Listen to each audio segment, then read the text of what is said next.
Greetings, ladies and gentlemen, and all creatures great and small. It is I, Mike Yankura, a voice made for radio, a face made for radio, voice made for mime. I knew what I meant. Welcome to the No Feet Survival Guide episode number, whatever this is, number 6, I guess. So, I want to thank everybody once again for listening in to the first 5 episodes. I know I hadn't nearly publicized episode 5 to my family and friends as I should have, so I will be getting that out to my friends as well as this current episode.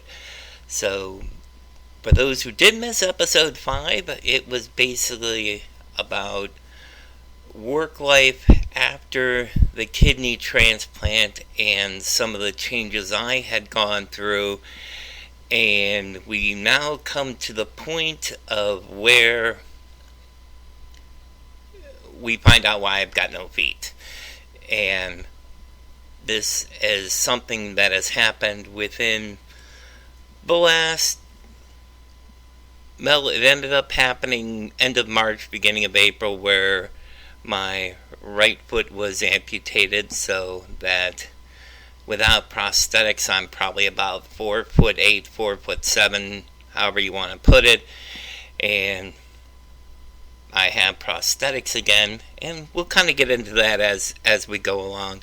But once again, I want to thank everybody for listening in. You can find me on Spotify, iHeartRadio, Alexa, pretty much anywhere you can get a podcast, you should be able to find me, but my main source of podcasting is from Buzzsprout. So if you go to the Buzzsprout website, buzzsprout.com, you can look under No Feet, that's F-E-E-T, No Feet Survival Guide. And I know most of the people that are 30 and younger probably have Spotify in some form or another. You can listen in on there. For those who have iHeartRadio as a free app, you can find me on there. For those who have the Alexa Assistant, you can find me on there. Just say, look up No Feet Survival Guide, and hopefully it gets you to where you need to be. So, but thank you all for listening. Hopefully we can get some sponsorships, some donations, so we can keep the show running. This will probably be the last of my biographical podcasts. And from here on out, hopefully we can go over some life lessons that I've learned that I can pass on to all of you. And I know for most of you, it's going to be like, well, yeah, I've heard that before.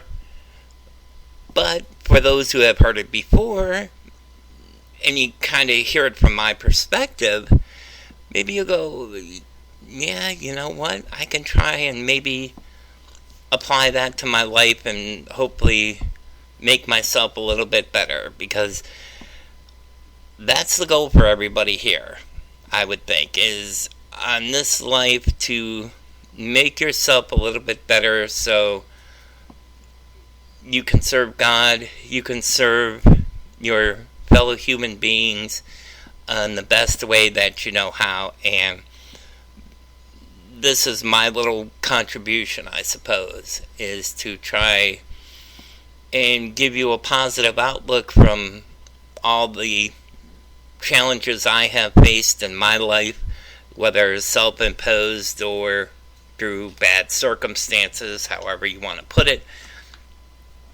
So, hopefully it's, some of this is do what I do or do what I say and don't do what I do. And another part of it is, yep, I've gotten through those adversities. This is how I did it. Adjusted to whatever adversities or challenges you may be facing. So, when we left our humble correspondent, I was basically in the midst of going through some odd jobs and had basically quit the state over there, or at least the state agency I was working for, because they were not looking to promote from within, and basically, even if they didn't feel like I was one of those who would be promotable, as it were. So we'll go back a little bit to probably the beginning of January of 2020. And I had been working for Copart at the time and, doing okay.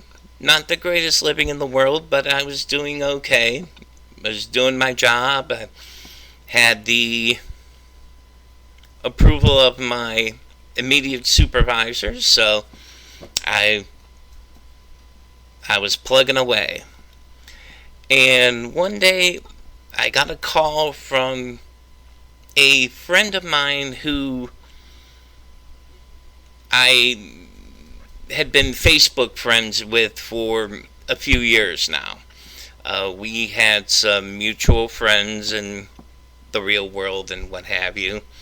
And I got to meet her a couple times. She's from my hometown of Brunswick, Ohio.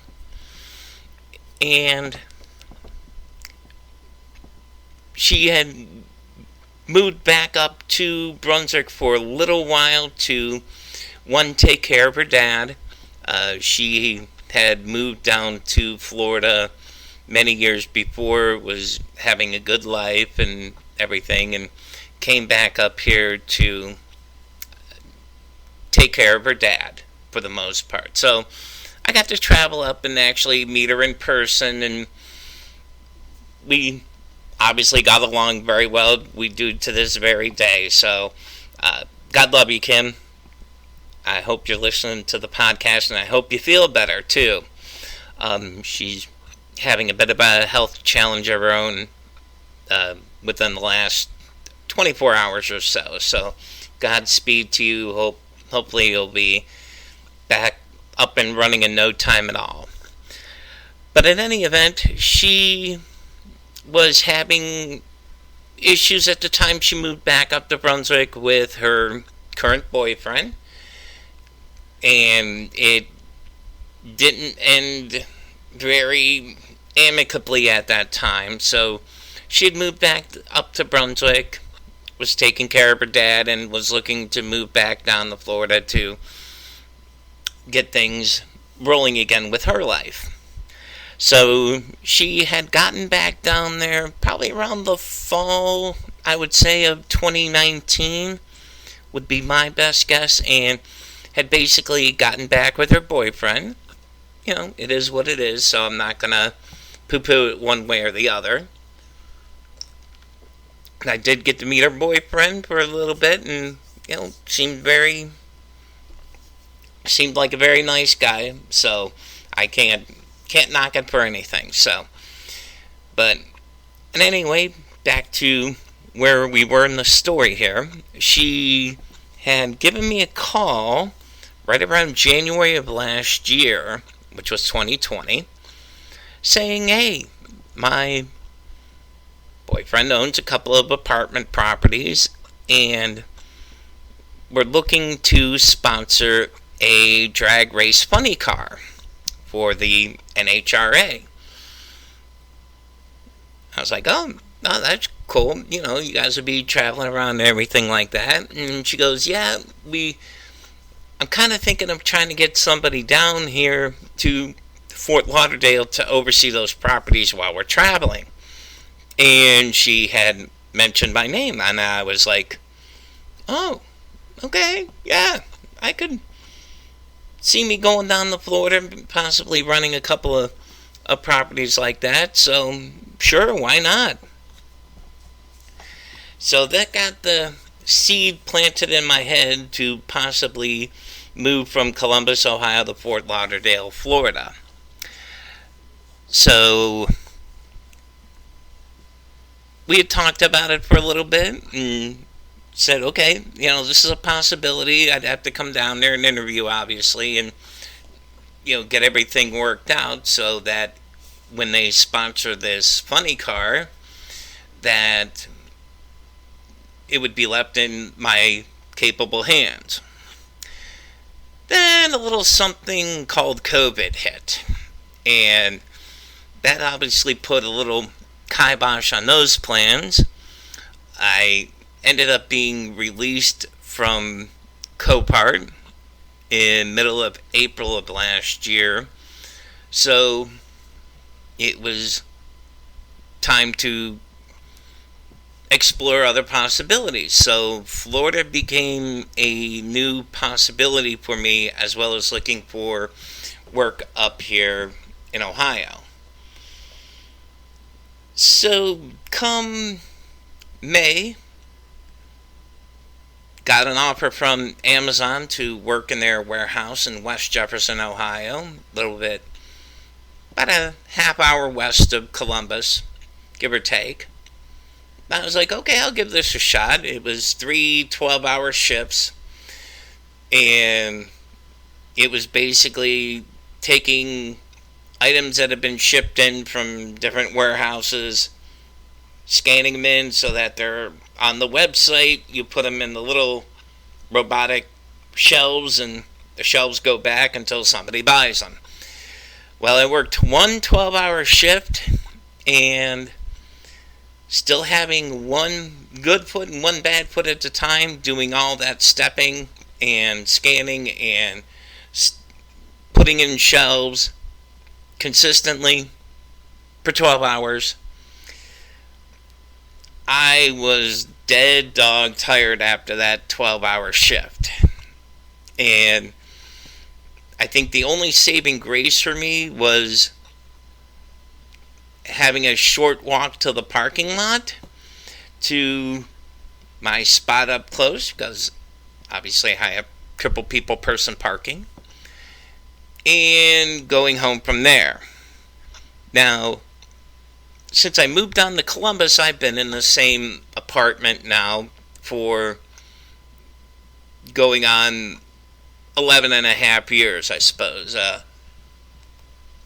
Or 10 and a half, I guess, would be more accurate.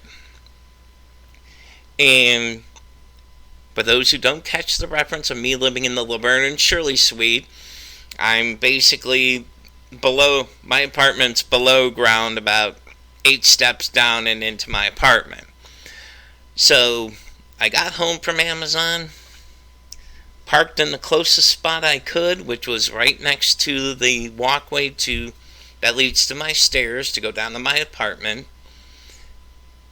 It was, I would guesstimate, about 20 steps to get from my car down the stairs to my door, and it took me a half hour.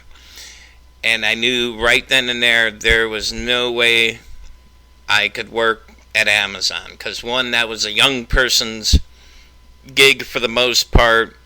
2, that's an in-shape person's gig for the most part. And 3, that's probably for 2-legged people who have pretty sturdy legs. I have none of those, ladies and gentlemen. So it was basically one day, worked 6 p.m. to 6 a.m., finally got in my door around 7 a.m., and I think I slept till 7 p.m. that next day, or that same day rather, and decided to email the would-be bosses at Amazon and said, yeah, I don't think that's going to work for me. So that was that. And then I was fortunate enough in doing my job searches in Florida and Ohio to land a position here in the Columbus area with a company called Victory Packaging. Nationwide packaging, custom boxes, and I did go through a little bit of that last time, but needless to say, I was there for about 2 months and I was subsequently released. And in layman's terms, I was fired. And by my own admission, I didn't get myself too acclimated with the position. my brain couldn't really convert having boxes for one certain company and then another whole set of boxes for another company, and for whatever reason my brain didn't click on that, and so better off that I be let go like that. Well, in the meantime, that would have been August of last year where I got fired, so right around a year ago, and I started seriously looking at Florida and the possibilities down there. But I was also still looking in Ohio, just kind of getting whatever I could to at least keep me afloat and keep me on my feet, so to speak. Well, I did end up landing a job about a month and a half later with McLean Food Service, which was across town for Columbus. Basically, I had to go from the west side to the southwest side, more specifically to the southeast side. And it was a bit of an odd work week. I was working basically Friday through Tuesday, with Wednesday and Thursday off. And I had a dual role there of doing customer service for a few days and trucker payroll for the other days. For those unfamiliar with what McLean does, they do a lot of grocery distribution, but they've also got into restaurant distribution for their clients. And in our case here, it was for Chick-fil-A, Olive Garden, Longhorn, Cheddar's, those types of companies. Very heavy on the Chick-fil-A's within Ohio, West Virginia, a few in Indiana, and then a lot of the Olive Garden and Longhorns, which were under Darden restaurants. I'm boring you to tears at this point, but that's partially what I was doing. So, started there in September, and in the meantime, I had also applied probably about a week before I got fired at Victory to a dispatch position just south of me in Grove City, Ohio. Now, they required that that there was a national testing company that proctors the police dispatch test for not only Grove City, but for police, fire, EMT, dispatch all across the country. So I could have done one of two things when I took the test. I could have taken it at home, where I basically had to place a mirror behind me, have a webcam going on, so that there was no sense of impropriety or cheating, or I could go to a testing site. Well, I ended up going to the testing site, and again, this was between Victory Packaging and McLean, so my apologies for jumping around here. But I ended up going back up to Cleveland to take this test for the police dispatch. I took the test and discovered I really, really, really enjoyed taking that test, because a lot of it gave you some scenarios of a map on a computer with little police cars going down certain streets. A 911 call comes in, you have to assign the right car to see if they need to see if that emergency needs medical, what have you. So it was a really neat little problem-solving thing that I just happened to enjoy. That's probably the most fun test I ever took in my life, quite frankly. So, kind of caught the bug there, even though I don't have any police dispatch experience. But I have dispatched before, and I promise this is going to lead to how I ended up where I'm at now. So, ended up getting the job at McLean, but I was still up in the running for the dispatch job in Grove City. So, kind of put the Florida stuff on the back burner at that time. They said, hey, you made the top 40. We're going to have a detective come down and interview you. Make sure everything's okay. You fill out this 20-page questionnaire about every job you've ever had in your life, which that took me a whole day by itself anyway. But the detective came by, interviewed with him, and ended up in the top 18 or 20 from there. And unfortunately, I never heard back from them. But I still kind of caught the bug, because that national testing site, where I ended up having to drive up to Cleveland to take, they give you notices of other openings for police dispatch.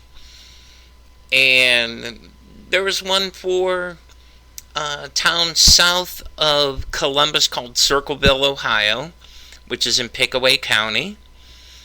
And I applied for there, filled out another questionnaire, and unfortunately didn't make it past the first stage for whatever reason. They might have been a little more strict than Grove City as far as determining their candidates, and that's okay. That's going to be par for the course. So, still working at McLean, hadn't heard back from Grove City. In November and December, we're kind of rolling around, and I decided to start looking at possibilities down in Florida again. And basically all this time, because of COVID, they weren't having any NHRA races, so no funny car to sponsor. So my friend Kim and her boyfriend were kind of staying put and running the properties at that point. But I was still looking around in Florida saying, hey, that might be a great change for me, a new challenge to take on and overcome.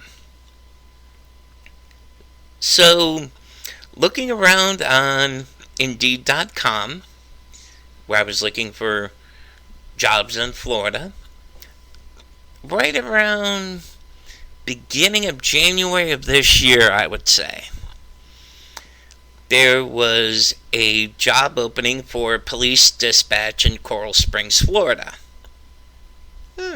Okay. Well, I probably got no chance of hearing from them, but I'll put in an application anyway, what the hell. So, I used my same resume, and the only thing I really changed was putting in my friend's address with their kind permission to establish, quote-unquote, my Florida residency. Whether this is, well, take it for whatever it is. But, yeah, I'm going to at least put in an application and see what happens, just basically thinking, yeah, this isn't going to go anywhere. Lo and behold, about 2 weeks later, so it puts it about the second or third week of January, I would say, I got a notice from Coral Springs saying, yeah, we'd like you to come down and take our police dispatch test. And it's live, in person, in Florida.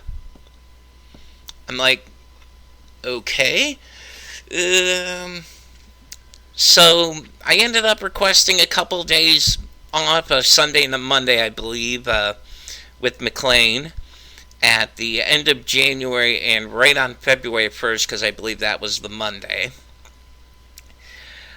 Took a half day on that Sunday, the 31st, where basically about 2 or 3 inches of snow came down in Columbus, and the temperature was somewhere in the teens, or maybe lower than that. I'd have to look it up to tell you for sure, but needless to say, it was a chilly day.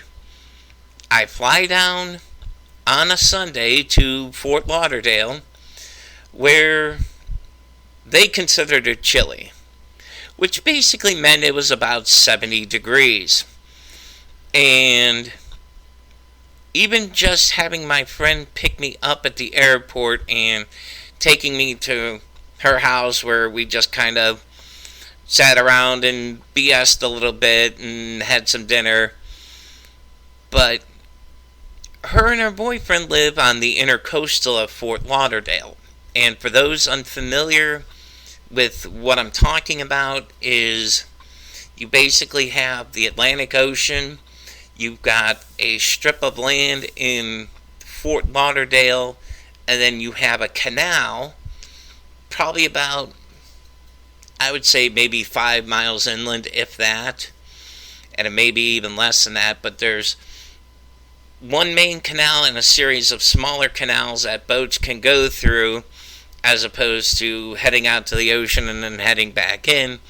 There's this convenient intercoastal canal, and you end up seeing a lot of boats going by, manatees playing in the water.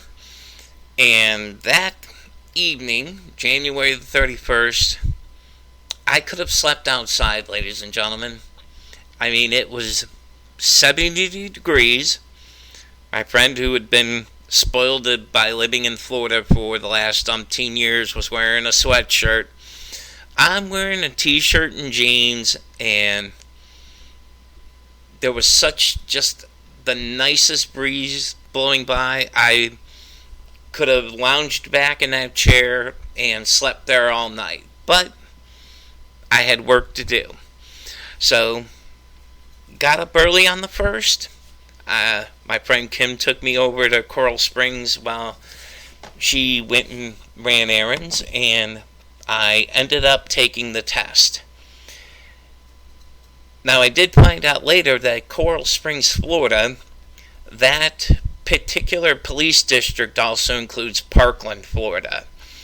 And for those who recall their recent history, yes, that's where one of the school shootings took place several years before. So that made things interesting at the very least. But I went and took the test. It was basically 15 parts to the test, all pass-fail. And if you fail one part of those 15, you basically fail the whole test. So no pressure on your humble correspondent here. There was one other young lady who took the test with me who was originally from Cuba, and she, in just talking with her before the test, found that she had tested for the Miami Police Department for Dade County. She was going to test for Broward County, where Fort Lauderdale is. So she was fairly confident in taking this test. And the way the test worked was, it was just her and I in the room with their computers and earbuds and what have you. The HR person said, when you're done with the test, give us a call. We'll look at the test from the outside, and if you failed any part of the test, we'll call you outside, let you know, wish you luck, and be gone. And if you ended up passing all parts of the test, then you get to stay and take another portion of the test. So, the first few parts of the test were basically me. It was data entry, needless to say, where you had to put in names, vehicle ID numbers, license plate, etc., etc., and then you get these 911 calls coming in, and you basically have about 10 or 15 seconds to determine whether it should be assigned to police, fire, utility, EMTs. So those are going on while I was trying to transpose all this information. And that was pretty much the first 3 or 4 parts of the test. That you go on to the other parts. Well, I didn't even get through halfway through doing the data entry while these calls were coming in on the first 3 or 4 parts of the test. So here I'm thinking, yeah, I surely failed. Well, the young Cuban American girl finished before me, and she called the HR, and they called her outside. And I'm on the last section of the test going, oh man, if she failed and she passed all the other ones, what am I going to do? So I finished and called them up, and the lady comes in and goes, yeah, you passed. So what we're going to have you do is listen to these actual 911 calls, and I won't get into the nature of the calls, but yeah, needless to say, you need to be pretty tough inside to get through these calls without getting any sort of emotion one way or the other. So, got through those okay, and they said, yep, we'll have you come back in a couple weeks for the psychological exam, the lie detector, etc., etc. And I had to tell her at that point, currently I'm residing in Columbus, Ohio. She took a look at me and goes, do you have any police dispatch experience? And I go, not police dispatch, but dispatch, yes. And she goes, if you'd have put your Ohio address on there, we wouldn't even be having this interview. But they did kind of throw me a bone and sent me the actual application that people have to fill out. I ended up filling it out on the plane ride that day going home, and uploaded it, sent it over to Coral Springs, and about 2 days later they said, yeah, we're going to look at other candidates, thank you so much. Well, in the meantime, just being down in Florida really caught my attention, and I was bound and determined to get myself down there one way or the other. And in the meantime, back home, probably a couple weeks after I got back from Florida, I was doing some quote-unquote routine maintenance on my toenails on my right foot. And on my second toe, where the toenail had gotten very thick and had been trying to cut it with regular toenail clippers instead of waiting to go to the podiatrist, yeah, I did that on my own, and I accidentally got a chunk of the top of my toe. And it bled pretty well. So luckily I got that stopped fairly quickly, got myself bandaged up, cleaned up, and hopefully it took care of things. But in the meantime, I was ready to take on a new life in Florida. So come March, I made a full mistake in quitting McLean Food Service. And it wasn't to say that, well, I didn't leave because of the job itself. I left there in full anticipation of landing something in Florida, and bam, just kind of getting into a new life down there. Kind of blindly, as it were. In the meantime, the wound on my toe did not get better, and it ended up progressively getting worse. And this really wasn't anything like what happened 10 years prior to my left foot, where I had let it linger on for months and months till I was leaving bloody footprints, and that loss of blood was just making me super weak. So anyway, with my lovely infected foot, I quit my job at McLean and decided to drive down to Florida to seek my new life and new fortune and what have you. Drove down there, took my time, took me a couple of days, so I made sure I rested up. The foot, itself was painful, but it wasn't making me weak per se. Until I got to the hotel where I was staying at in Fort Lauderdale. And it just progressively got worse. I interviewed for a couple jobs down there, and they were of the mindset of, yeah, we'll let you know.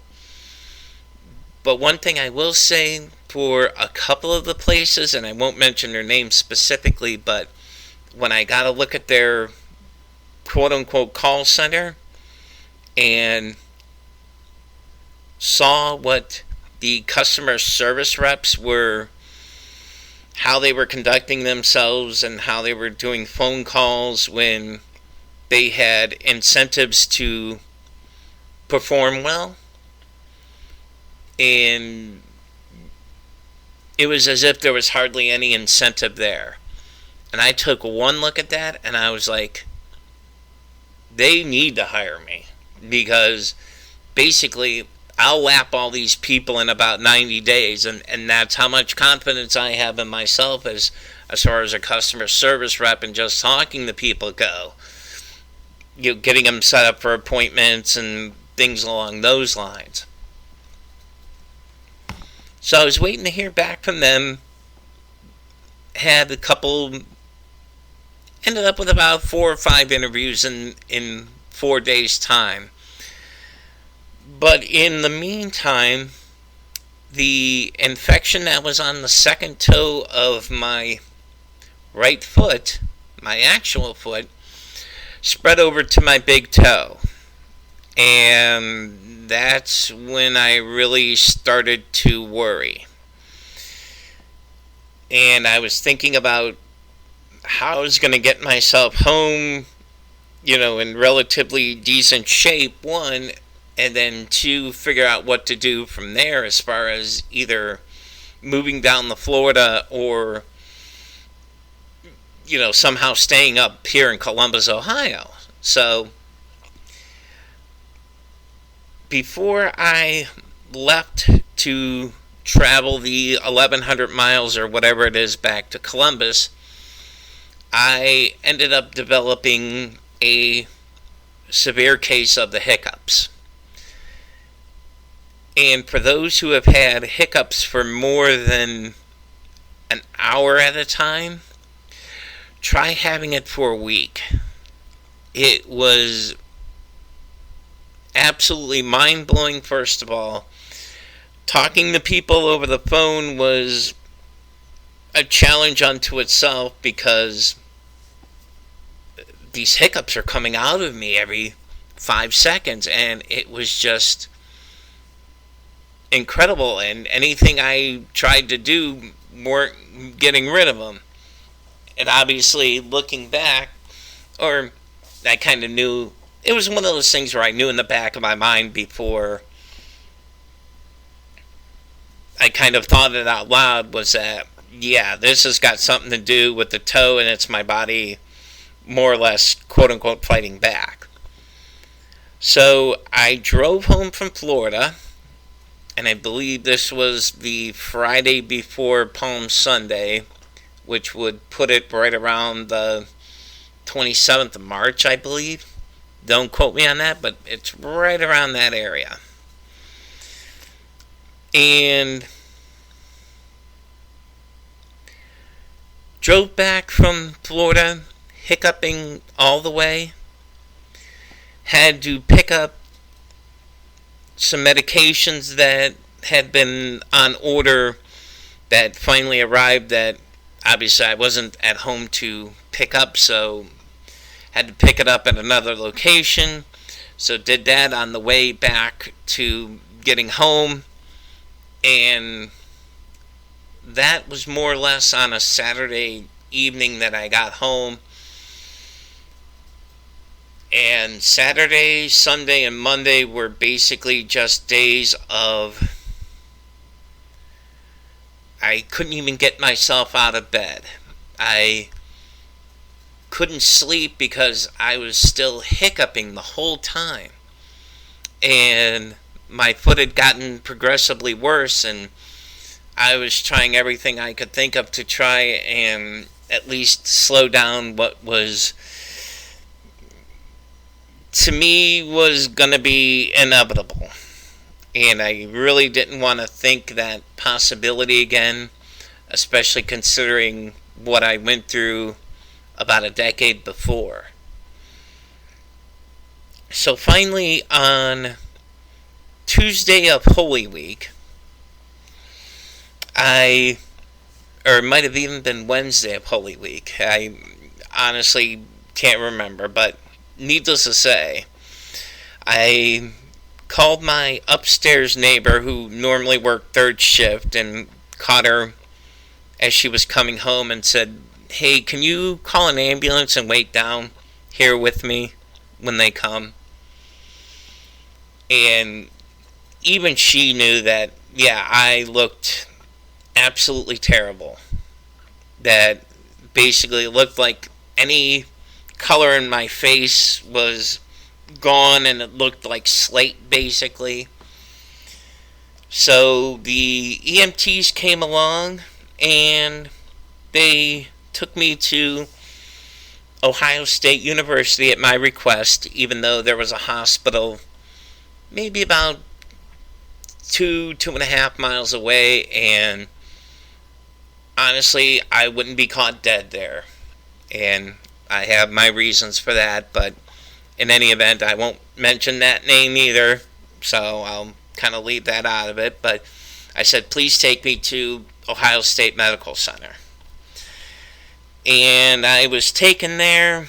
They took a look at my foot and, let's get you up in the room because we're probably going to have to do that surgery on you. Well, they gave me some antibiotics. It wasn't helping. It slowed it down a little bit, but they saw that the infection was in my first two toes, and they didn't know how far it had spread in my foot, if it had at all. So it was on Good Friday of this year that I ended up going down for surgery, and basically they had amputated my right foot at that point. They did another surgery that Monday to more or less seal up the wound from below the knee, and to make sure there wasn't anything from that point upwards on my leg. Otherwise they would have had to amputate above my knee, and that would have presented a whole different set of problems. But needless to say, it was one of those surgeries where I was very fortunate. And I say that from the fact that, one, they, at the very least, evened my right stump out with my left stump. So, and as funny as that may sound, it just kind of sounds funny to me, but that's kind of an important thing, especially when you end up getting prosthetics. It's very beneficial, as opposed to if they would have had to amputate above my knee and learning kind of a different style with each leg, if that makes any sense. So I ended up spending a week at OSU's Medical Center, and then ended up spending another 3 weeks in what's called DOB Rehabilitation on Ohio State's campus, basically. And they kind of get you through these underground tunnels that Lord knows what they might have been used for before they had the hospital up there, if they had them at all. But yeah, basically all those buildings connect, and they got me to the rehab house where I ended up spending the next 3 weeks just basically learning how to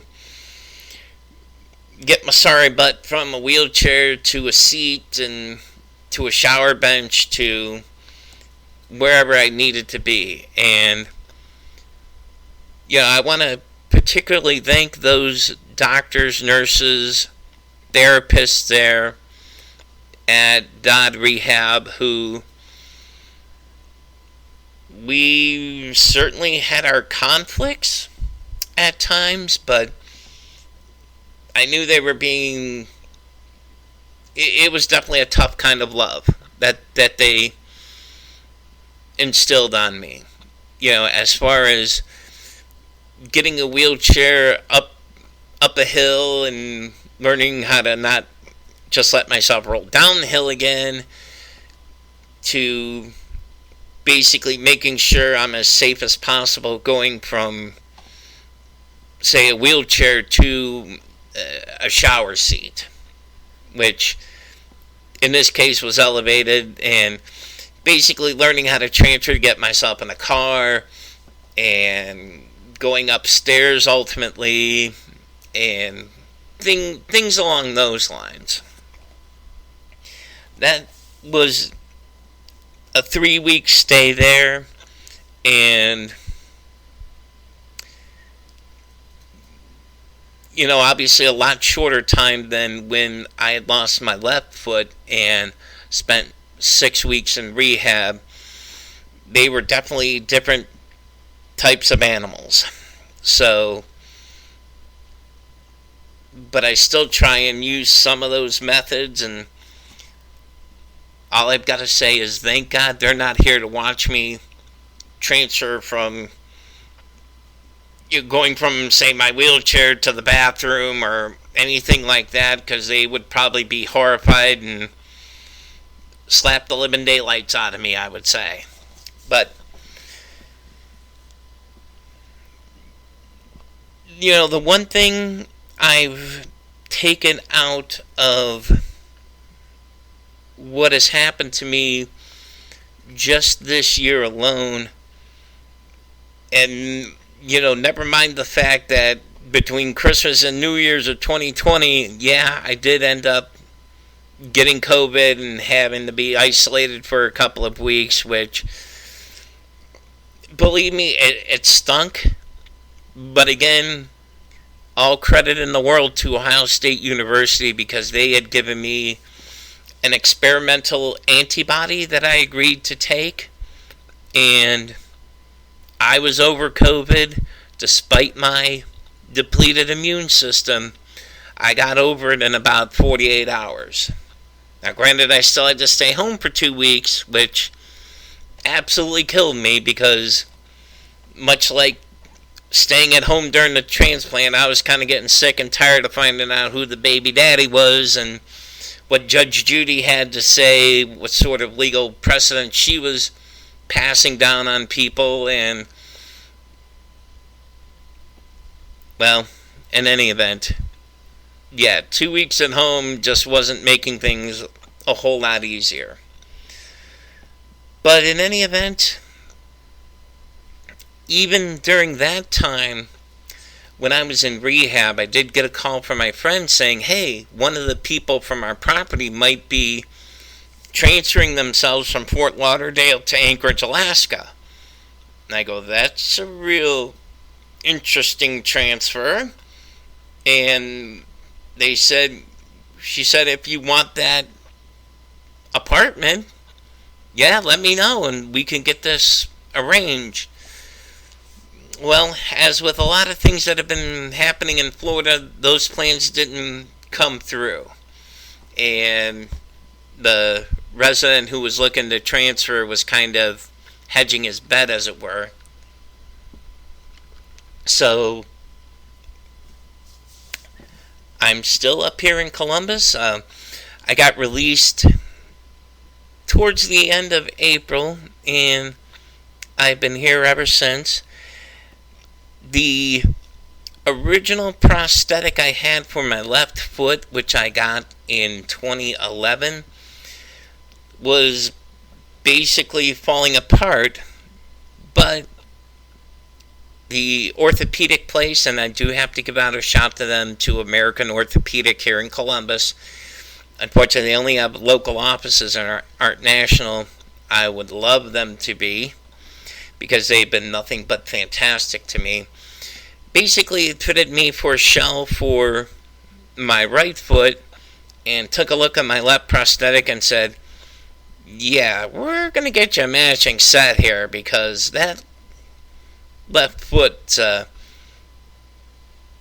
had even admitted it was about 3 years overdue. So they fitted me for the left leg first, and it feels like the same material they make bowling balls out of. I mean, it's that sturdy, polyurethane, I believe it is, but it was such a nicer fit than what the old leg had become. And obviously, with the older leg being 10 years old, yeah, it was going to become obsolete. But got that fairly quickly, probably within a couple of weeks of me being released.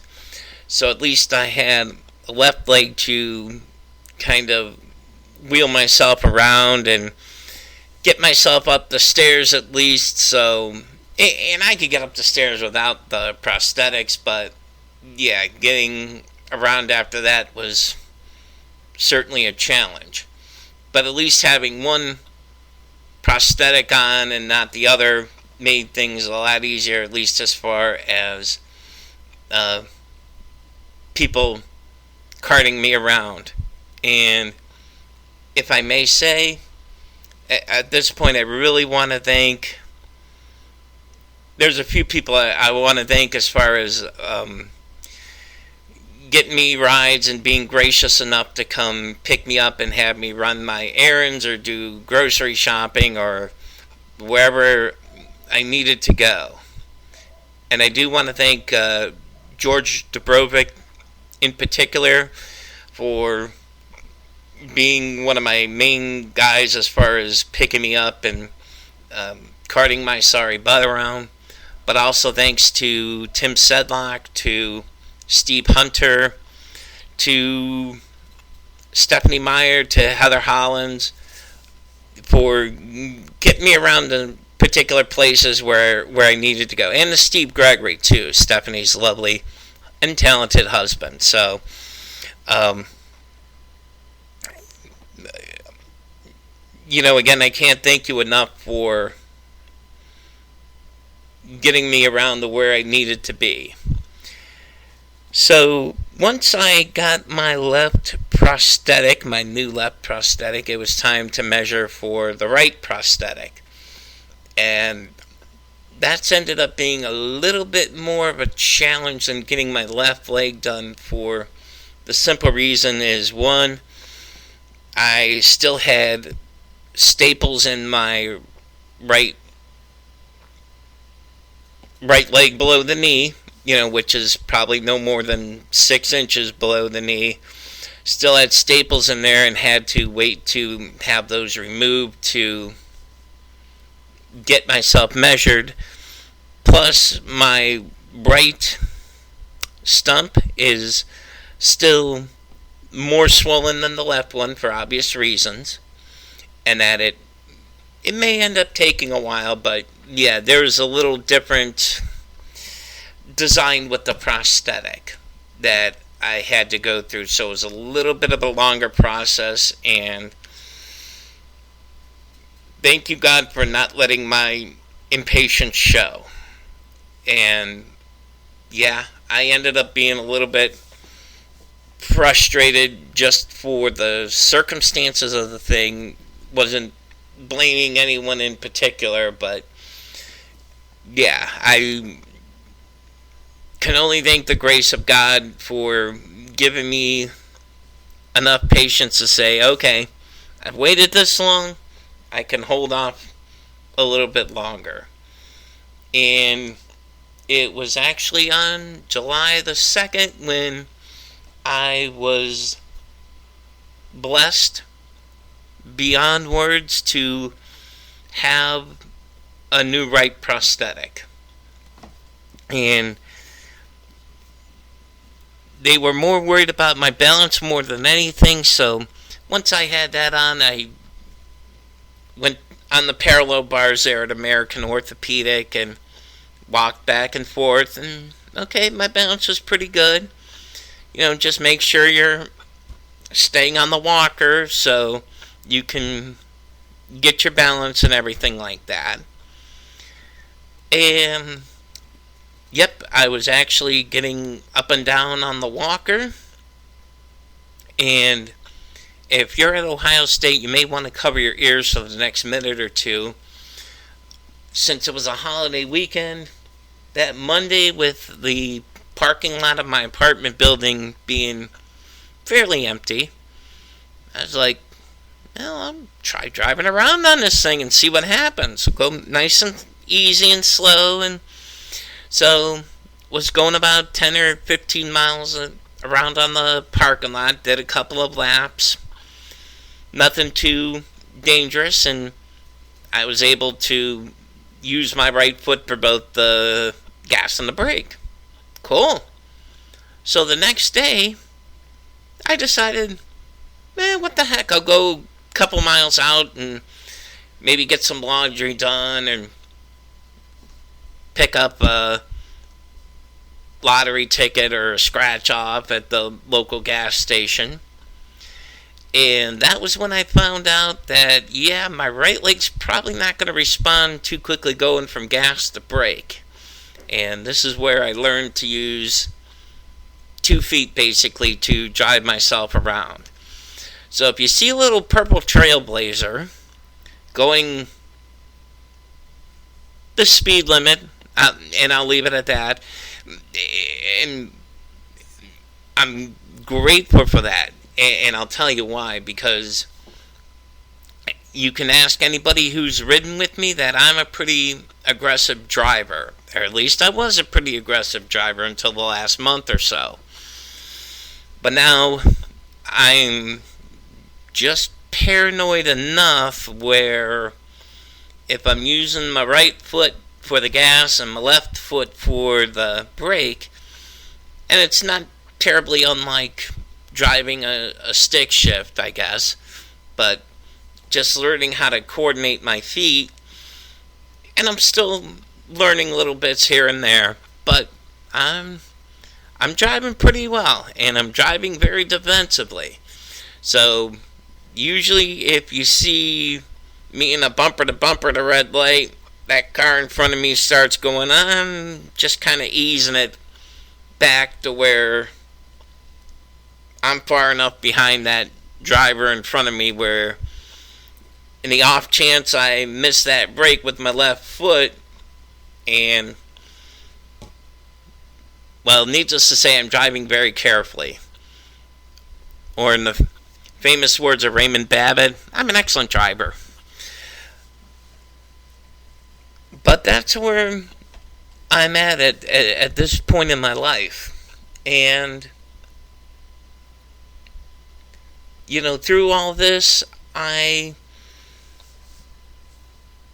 had always heard from people after my first amputation, after my transplant, after this amputation, geez, Mike, you got such a positive outlook on life, and you're always smiling, you're always jovial, and you don't let yourself get too down.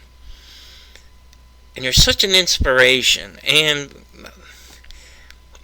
I always, maybe not cringed, but I guess it made me feel a little uneasy that I'm an inspiration in a manner. And I've always felt like I'm not going to tell you I'm not here to inspire, but I don't think I'm doing anything differently that I would have done otherwise. And it's like, okay, I've faced some sort of adversity all my life, and I'm coming out the other side one way or the other. And it probably took me almost 40 years of my life to realize, that's God's hand working for me on that you know what, you're going to be facing your set of challenges just like everybody else does, but God's telling me, hey, I believe in you, Mike, and I'm going to push you through this, and you're going to come out of it hopefully a better person. And one of the things I think that I've come to realize in the last few months or so is that, yeah, they're just coming out a better person on the other side. You know, I think that does help a lot of people. And, you know, there's no question about it that people are going to be facing way tougher challenges than I am. I've got a friend who has beaten cancer 3 separate times. And God bless her, she's one of the toughest people I know. She may not think it, but she absolutely is. I've got friends who have gone through multiple marriages, and, you know, whether they married for the right reason, the wrong reason, you know, they've come out better for it. As much adversity as they've gone through, and, you know, that may or may not be worse than what I've gone through. There's certainly people out there who've gone through less adversity than I have, and there's people out there who've gone through more adversity than I have. And hopefully what I can share with those going through the type of adversity, whether it's something health-wise that has happened to you, whether someone has done you wrong, whether bad circumstances have come your way, if you keep the faith, if you have confidence in, one, the ability that God has given you, and two, the fact that keeping the faith will get you over that hump, will get you over that hurdle. You may have another one in front of you, but you're getting over that one. And you could get through these too. And believe me, I don't know how strong I am. I don't know how quote-unquote courageous I am. But I do know I've gotten through this. I'm going to get through this as well. You know, I've applied for disability and I've gotten turned down, so yep, I'm going to start the appeal. I've just got to not keep the woe is me attitude, that there's, you know, and again, not just me, but for all of you, whatever you're going through right now, there's people that need you. There's people that absolutely love you and will help you get across that next goal. So if you keep your faith in God, keep faith in yourself and your friends, the talents you've been given, that you can overcome what adversity is facing you. And I know these next couple of podcasts that I'm going to do, hopefully some of the lessons I've kind of quote-unquote glossed over in these first 6 podcasts, I can go over them in a little more detail and just tell you what I have discovered about myself and what I've had to overcome. Because I would say there's very few people who haven't faced what I have faced in some capacity or another. So unless you've lived an absolutely charmed life, you go through adversity. And hopefully I can give you a little bit of the inspiration that I've given to friends and family, and in some cases total strangers, that you can overcome these too. And I encourage anybody who's ever faced a problem, who knows of somebody who's facing a problem, to please listen in. And I would also, again, in the future, love to talk to those who have overcome their adversity. And I could think of at least a dozen friends who have gone through something far worse than what I've been through. In particular occasions, and what they've done to get themselves to where they are now. So again, if you want to follow the podcast, I am on Spotify, I'm on iHeartRadio, I'm on Alexa, Google Podcasts, Podchaser, I believe. So almost anywhere you can find podcasts except for Apple. Apple, if you're listening, I'd love to be on your little list or directory. Give me a little assistance on how I can do that, because I've been literally stumbling around in circles trying to get on your directory. If you know of a company that is looking to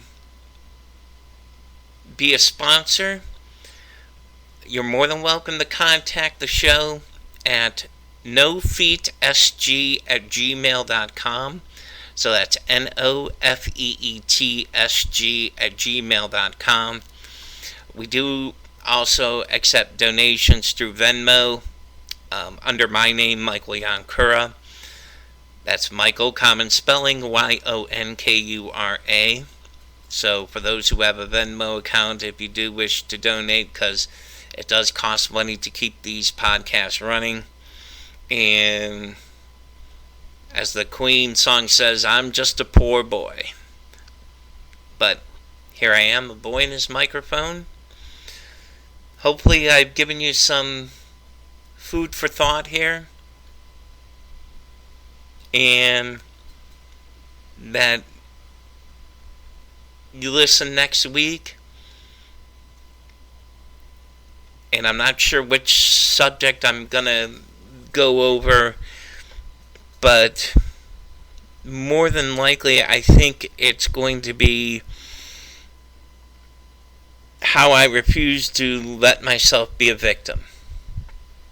Whether it's a victim of my own bad decisions, a victim of the circumstances, or a victim of people wanting to do wrong to me.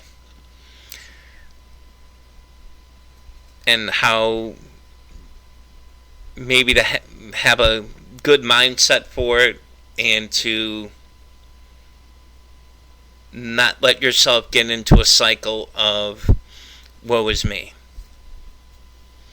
So I want to thank you all for listening to the podcast. I wish you all well. I wish you all health, happiness, fame, fortune, whatever it is that you're seeking, that God may grant you what you want out of this life, to be happy, and more importantly, to seek the happiness in the next life. So again, thank you for listening in. I wish you all the love, and I remind you to be yourself. Everyone else is taken. Talk to you next week. Take care.